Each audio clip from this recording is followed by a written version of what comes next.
Aminadong nakihataw ang mga kalahok ng Chamber of Customs Brokers Incorporation o CCBI Run for the Ocean event sa isinagawang dance fitness activity na pinangunahan ng mga tauhan ng Regional Police Community Affairs and Development Unit ng NCR na ginanap sa Fort Santiago, Intramuros, Maynila. Bilang panauhin, ang Arpicado NCR ay nagsilbing mga dance instructors sa aktibidad na nagbigay sa mga kalahok ng magandang warm-up sa pagsisimula ng kanilang pagtakbo.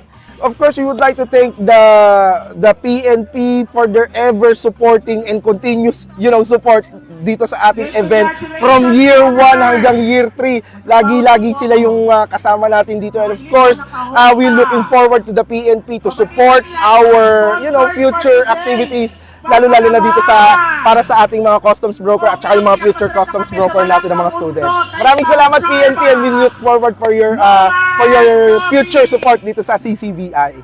Aliw na sinundan ng mga runners ang mga dance coaches na naghatid saya sa bawat isa na nakapawi ng kanilang pagod na nadarama. So ayun, ang aga ng event. So ang aga ko gumising, 2 hours lang yung tulog ko. Tapos 6 km yung ano ko. And then PNP yung nag-lead ng warm-up namin, which is super hyper ni Kuya, ni Sir. Tatlo sila, para kami nagsusumba. Although na enjoy talaga siya, ang galing nila Kuya. Layunin na aktibidad na ito na mapangalagaan ang ating mga karagatan upang mapanatili ang kalinisan at maiwasan ang polusyon sa tubig para sa mga lamang dagat na naninirahan dito.